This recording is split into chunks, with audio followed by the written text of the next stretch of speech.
Asama akkam jirtu. Gaaras viidiyoo baay'ee gaafatamu dhugaa dubbachuuf viidiyoo kana dura caalaa kan baay'ee isin barsiisu isin qabatee dhufee jira. Amma dhumaatti yoo daawwattan waan baay'ee argattu. Amma dhumaatti hordofaa gara viidiyootti. የመከላከያ የተከበረውን አለባበስ ከሀገር ከተልእኮ ውጪ ለብሶ የሚገኙ ምን ተልኳለ መከላከያ እሱ ሰጥቶ ነው መከላከያ ልብሱ የመከላከያ ኢትዮጵያ አርሚ ይላል አልነግርም። ታዲያ ኢትዮጵያ ወታደር ነው እንዴ? ኢየሱስ ወታደር ኢትዮጵያ ወታደር የግዴታ ሚሊተሪ ስትራክቸር አይደለም። ሀገሬን ከባንዳ ከባዳ መጠበቅ አሸባሪ አሳድጄ ህገ መንግስትና ህገ መንግስትን የማከብርና ማስከበር በየትኛውም ጊዜ የኢትዮጵያ ወታደር ነኝ። የኢየሱስ ወታደር ነኝ ማወቅ ይቻላል። የኢትዮጵያ ወታደርና የኢየሱስ ወታደር ይለያያሉ። እጋ ናምቻ ካና ሰደት ለጅሬ ያዳ ጅክሳ ደራማ ሰባ ነው ሞዳ ይባል ኦሮሞ ይታ ካርገርተን namichi gaafachaa jira. Uffata raayyaa ittisa uffatte akkamidha miseensa uummata akkamidha jenna sitti namuudha kan isaan jiru. Akkamidha maa keewwattee jennaan ani raayyaa ittisa biyyaa kan raayyaa ittisa biyyaatii akkasumas raayyaa ittisa Yesuus Kiristoos jechaa jira. Egaa yeroo baay'ee namichi kun kan ittiin beekamu miidiyaa hawaasaa kanarratti sirbuudhaan wantoota garaagaraa gochuudhaan egaa namoonni immoo kan Yesuus warri ta'an wantoota akkasii godhanii sirbas baay'een jaallatanii inni egaa raayyaa ittisa biyyaa akkasumas raayyaa Yesuus Kiristoos jechuudha. Eegduu Yesuus Kiristoos akkasumas eegduu biyyaati jechuudha.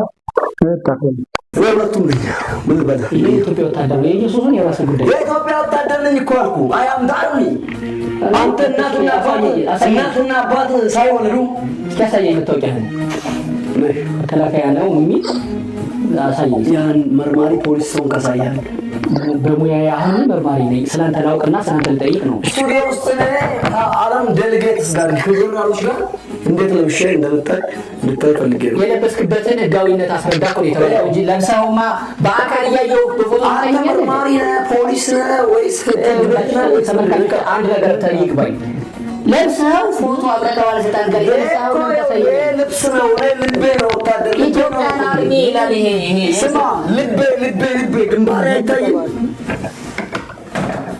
እኔ እንዴት አድርጌ ላሳይሽ? አሁን ቁጭ በል ማለት ለምሳው ፎቶ ታሳየኛለህ እንዴ? እኔ አርባ egaa akka argaa namichi qaama isa miidhamaadha. Hangaaf gaafachaa jiru qaama miidhamaadha. Kiraanchii qaba. Namichi maal godhu humna dhabee waan ta'eef kiraanchiitti kaasuu barbaadee ture garuu waan ta'aniif narraa deebii gattaa jechaa jira. Nama dhamaatti waan መስን በረላ ህጋዊነትን አረጋግጥ ፖሊ መከላከያ ነው ወይ ነው የተባልከው? አንተ ከባለስልጣናት ጋር ከጋጠገው ሚስጥር ነው ምንም አይመለከትም። ስለማይመለከተው ወታደር ማለት እሺ ፕራክቲካሊ የሚያሳይ ቦርናሳይ ምንም ችግር የለም። ማንም ማሳየት አይጠበቅም። Ani kan nanga lejochi wanti kun documentary sirri dha drama wanta agarsiisaa jiru. Dhugaa dubbachuuf ifa miti. Jechuun interviewun akkana uummataaf gadi dhiifamu malee interviewun karaa sirriitti waraabamee ediitii ta'ee sirreeffamee bareedee kan uummataaf gadi dhiifamu waan kana uummatatu ilaala addunyaatu ilaala. Drama dhammoo dhugumaa namichi kun fuudhaa waraabama. Namichi kun amaluma akkasii qaba. Ifa miti. Nama dhumatti ilaalleetu bakka murteessaa bakka.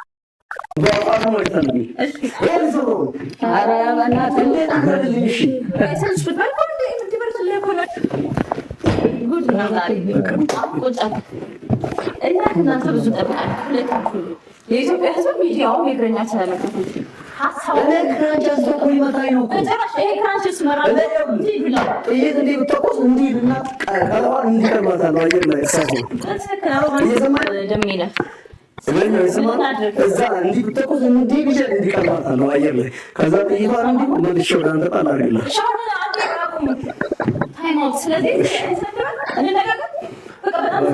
አይንካኝ ጭንቅላቴን ኤክስፕሎት አድርግ ቻንጅ በእውቀት ላይ ከዚህ በኋላ አትነሳም። እርግጠኛ አልነሳም። ብርሃን ከሩንቱ ከኑጋራ ወፉላ ሰጥራ ጋፈላሉ ገረዋ ማጥጋ ዋን የበቃ የምሩ ዋን ማሰብ ዋን ዱጋታ ሰፈካታ አከኒዳ ይሮክማል ተዘሜዝ ግርማል በጥኒ ዱጋታነ ግን በቃ ጃይ ወንደተ በቃ ዱጋ ትሪ ለነስ ፉላ ሰራ ጋፈላሉ ዋን ዱጋታ ነው ወይ ፈካ ገሩ ማልሳ interview bifa kanan godam wante interview bifa kanan godam to mata ingade ko wante shakina gesattu tugumama video series la kon kare bacche video series to sanu shakke በጨለማ ያበራል ጨለማው ባሽነው ያወጣ ገልጻለሁ ያለ መስበካ ተጋጋል ከዚህ በኋላ ካንተነሳ እኔ በጥያቄዎች እዛው ቦታ ሆነ እየተደማመጥን ማውራት ደስ ይለኛል። ስማ አያ ሽምል ማሪ ኮና ካስቲየም ማከና ለነኮፍ ማከና ወላለ ዋን ቆጠበ ከስማን ማለት ነው ተቀርበች ማላካሲሳ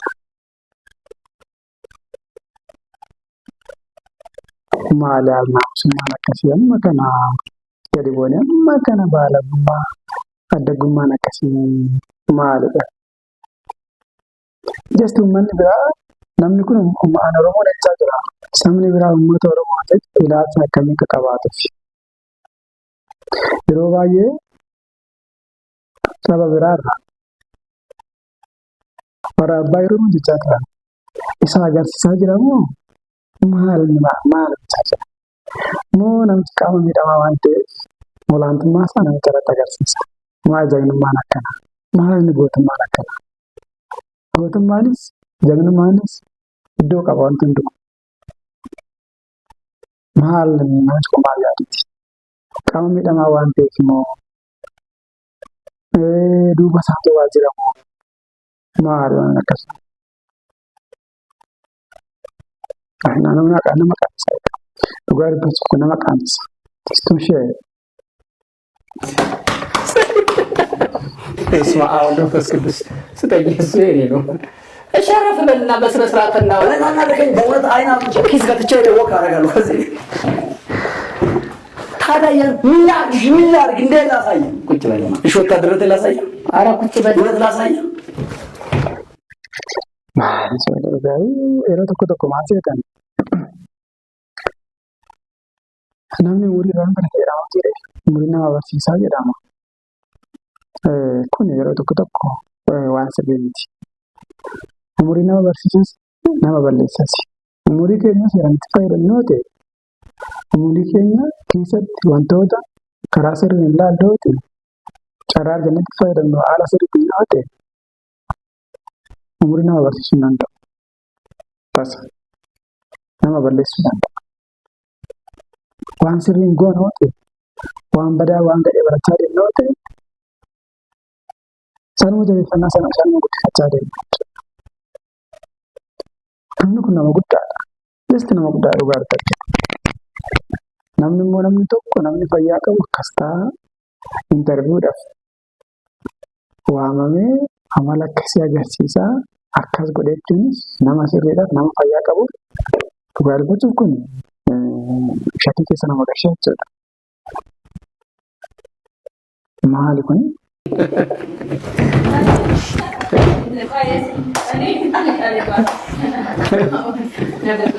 እንዴት ላሳየው? ምን ላድርግ? እየረበሸኝ ያለው እሺ እንትን ያልኩኝ ተክሌ ምንድን ነው ሀሳብ ይሄ ነው? አንተ ምን እንደዚህ ኧረ ተክሌ ተው፣ ክራንቹን ያወጣብኛል እኮ። የምታወሩት ሀሳብ የላችሁም? አልቋል ሀሳብ መቼ ስለሌላ ነገር ነው የሚያወራው። ስለዚህ ተክሌ ሃይማኖትም አንተም ዝም ብለህ አንተ ምን ስለአለባበሴ ላይ ለምን ጊዜ ትወስዳለህ? ማይንዴን ኤክስፕሎር this is fertile mind አሁን አየሁ እኔ አሁን እሱ የአልበርት አንስታይን እና የኤለን ማስክ ጭንቅላት እዚህ ጋር አለ ነው ምን አሁን እኔ አንተ ስለ ልብሱ ምንም አይመለከትም አይመለከተውም ለምን ይመለከተዋል ወታደር አይደለም አይደለም እሺ ፕራክቲካሊ እንዲህ ያሳየው አንተ በእውነት ላሳይ እንደላሽ ምንም ችግር የለውም ማንንም ማሳየት አይጠበቅም ስናደርግ ተኩሼ ባሩን ማለት አለብኝ እሺ ይሄ ልሰብረው ኧረ በእናትህ እንዴት ይብረድልኝ እሺ ትንሽ ብትበርኩ እንዴ የምትበርድልህ እኮ ነው ጉድ ነው ዛሬ በቃ በጣም ቁጫ እኛ ከእናንተ ብዙ እንጠብቃለን ግን በዛገተ ከሚት ባያነስ አሪ ናቆሩ ደይዘኛው ማይነም ዲር በቀን ነው ዲር በቃ ዲር ተሰበከሳ እንትነገ ስለደንቶ ይወርታል ቆርሲሱ ናቆሩ ደይቻ በቃ ደግሞማ ኮነከ በቀን አራገሉ በቃ ወጥም ገደቻ እና አቤት አቤት እንታል እኮ ደብዴት ባውት ተሰደጀ ደብዴት ወሰፍ ደብዴት ወደ ካት አራሱዳ ዲዳንስራ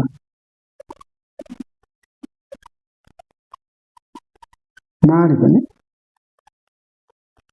ማላከም ትራልኩ የኢትዮጵያ ህዝብ ሚዲያው የግረኛ ተለከፈ ሐሳብ እኔ ክራንች አስተኮሪ መታይ ነው እኮ በጭራሽ ይሄ ክራንች እሱ መራ ጥይት እንዲህ ብትተኮስ እንዲህ እና ቀለዋን እንዲቀርባታል አየር ላይ እርሳሱ እየሰማኝ ስለኛው የሰማኝ እዛ እንዲህ ብትተኮስ እንዲህ ቢጀ እንዲቀርባታል አየር ላይ ከዛ ጥይቷን እንዲህ መልሼ ወደ አንተ ጣል አድርግልህ ሻውን አንዴ ባቁም ታይምአውት ስለዚህ እንሰልበን እንነጋገር በቃ በጣም ተሳሰብ አይንካኝ ጭንቅላቴን ኤክስፕሎት አድርግ ቻሌንጅ በእውቀት ላይ ከዚህ በኋላ አትነሳም እርግጠኛ አልነሳም ይሆን ብርሃን በጨለማ ያበራል ጨለማው ማላሸነው ያወጣ ኢንተርቪውን እንደታ ትገልጻለህ ነው ያለ ከዚህ በኋላ ካልተነሳ እኔ በጥያቄዎች እዛው ቦታ ሆነ እየተደማመጥን ማውራት ደስ ይለኛል አልነሳም ግን እውቀት ላይ ተመስርተህ ጥያቄ ጠይቀኝ አንደኛው የደብተራ ጥያቄ ጠይቀኝ እውቀት ላይ ተመስርተህ ነገር ጠይቀኝ ይገባል ኢንላይትመንት I'm full of knowledge ተቀርቶ የማልቅ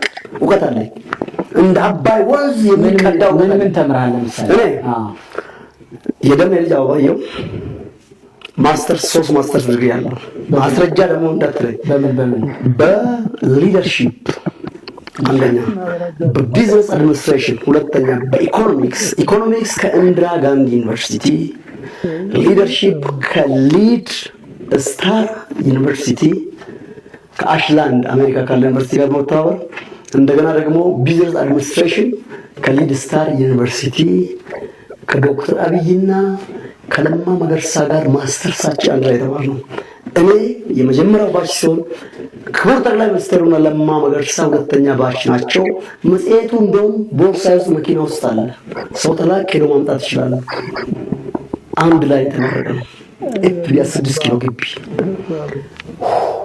ሁለት ዲግሪዎች አሉ በትምህርት አስተዳደር 6 ኪሎ ከአዲ ማታ አይደለም ቀን የተመረቁት በግሬድ በከፍተኛ ማዕረግ የተመረቁት ከ6 ኪሎ አዲስ አበባ ዩኒቨርሲቲ እንደገና ደግሞ ቢዝነስ አድሚኒስትሬሽን ከኮሜርስ አዲስ አበባ ዩኒቨርሲቲ ዲግሪ አለኝ አንድ ዲፕሎማ አለኝ ከአምቦ እርሻ ኮሌጅ በአጠቃላይ እርሻ ዲፕሎማ አለኝ የተለያዩ ሰርተፊኬቶች ሰጥኛለሁ ይሰማኛል አሁን አለኝ አልካቸው የተለያዩ ቤቴ 5000 መጽሐፍ አለ ቤቴ መጽሐፍ ጠቧል እንዳንተ 3 መጽሐፍ አለ መረዳዳለ ከታሪክ ጀምሮ ከሳይንስ ጀምሮ ከቴክኖሎጂ ጀምሮ ከልቦለድ ጀምሮ ከመጽሐፍ ቅዱስ ጀምሮ ከቁርአን ጀምሮ ሁሉ መጽሐፍ ድሬ ትራስ አይደለም ማረገው ሳነብ ነው ማድረግ የሆነ ጀነራል ቢሮ ውስጥ ነው ጋን ማስተርስ ሰዲን ቀባ ለማ መገርሳቲ አብየ መድረችን በራና ያረከኝ ልጅአው ማንበካ ቴዎሎጂ ቁርአን መጽሐፍ ቅዱስ በቃ ወንደ ነው ከወይጻ ሰሙን ኮባይ አንባይ ለተረከም ሳምባይ ፈቃደ ያረከኝ ልጅአው ይጋና ምን ባይ ነው ማርሴታና ሰሙን ሳነጥቃ ናውን ባይ እንደ ናውን ባይ ፈጋን just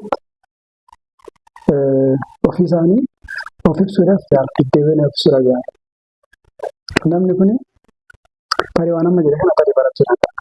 Just inni barumsa keessa darbe malee dhugaa dubbachuuf nama kana keessa barumsi dabarsa. Barumsa jechuun waan biraa miti. Barattee kaatee jijjiirama amalaa fidde yoo ta'e, jijjiirama ofirratti fidde yoo ta'e, maal barumsi maaliif ibsa? Barumsi kun qormaata duwwaa herreega duwwaa hojjetanii, fiiziksii duwwaa kaalkuleeshinii hojjetanii falaqanii gireedii eegsisuu duwwaa miti barsa. Barumsi jijjiirama amalaatiin madaala. Kaleessa akkamiin ture? Har'oo iddaan baradhee kee booda jijjiirama akkamiin ofirratti fide? Jijjiirama amalaa, jijjiirama jireenyaa. Bakka akka waliigalaatti jijjiirama ofirratti fidu keessattuu jijjiirama amalaa. Kanaaf warri nama beekan just namoonni du'an laala bakka godhamaa waan beekan bakka keessaa ni duwwaadha. Dibbeen maali? Amaroon jennu maaf yeroo baay'ee jedhamaa keessa isaa duwwaa waan ta'eef. Akkasii namoonni nagaa qaban naqachiisaa jiran namoonni akkasii keessa ni duwwaadha. Just for sure. Namoonni akkasii namoonni na argaa nama beekan akkasiidha waa'eedha namoonni akkasii just namoota dadhaboodha. Biifama kanatti baay'een gaddaa akka waliigalaatti viidiyoo kana miidiyaa hawaasaa kanaan deddeebi'ee waan mul'achaa tureef akka carraatti godhee ilaalee gaafa laalu dhugaa dubbachuuf anarree naqaalessee bargit uummata Oromoo kanas akka qaanessu shakkii hin qabu. Viidiyoo akkanaatti illee hin beeknu, intarviiyuu akkanaas arginee hin beeknu.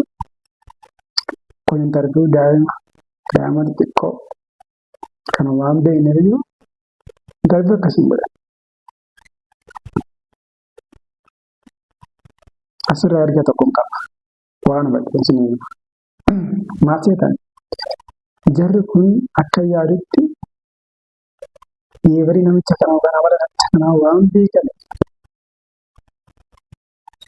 miidiyaa kanatti baasanii fidanii intarviiyuu si goona jedhanii amala addaggummaa kan fayyadamanii Oromoon baalagzeedha.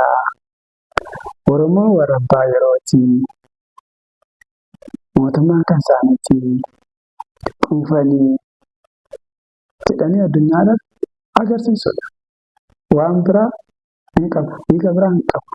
Intenshinii viidiyoo kanaa dhugaadhaa ergixanyaana isa kana jedhamudha.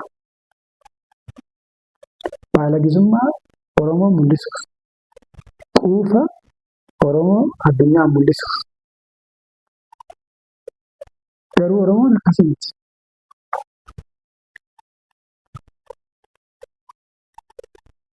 Namoonni tokko garuu maqaa Oromootiin maqaa Oromoo kan xureessan jiraachuu danda'u kan akka isa kana jedha. Jarri waan kana sirriitti yaadanii xiinxalanii nama kana miidiyaatti fidan. Biyya kam keessatti haga ammaa mata keessatti viidiyoon akkasii waraabamee kan miidiyaa gubbaatti lakkifamu.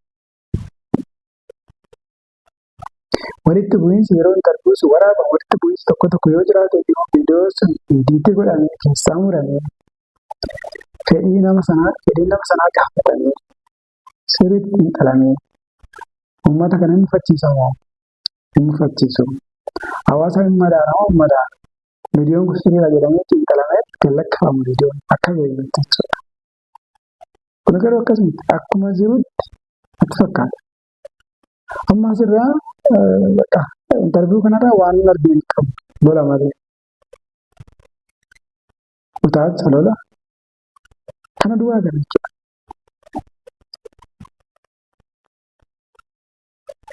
Kanaaf dhugaa dubbachuuf nama kana duuba humna cimaa jira. Humna hin qabu immoo mootummaadha. Humna guddaa hin qabu. Mootummaa waliin jiru waan ta'eef nama kana duuba humna cimaa jira. Humna cimaa mootummaadha jedhee yaada. Taariyoon beekuu baadhayyuu mootummaadha.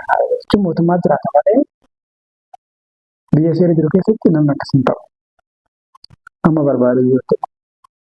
Taariin miseensummaa raayyaa ittisa biyyaa hin qaboote waayyaa raayyaa ittisa biyyaa kana uffachuu hin danda'u. Humna duuba jiru jira. Akka kanatti naasa'u ture. Humna jira. Duuba jira.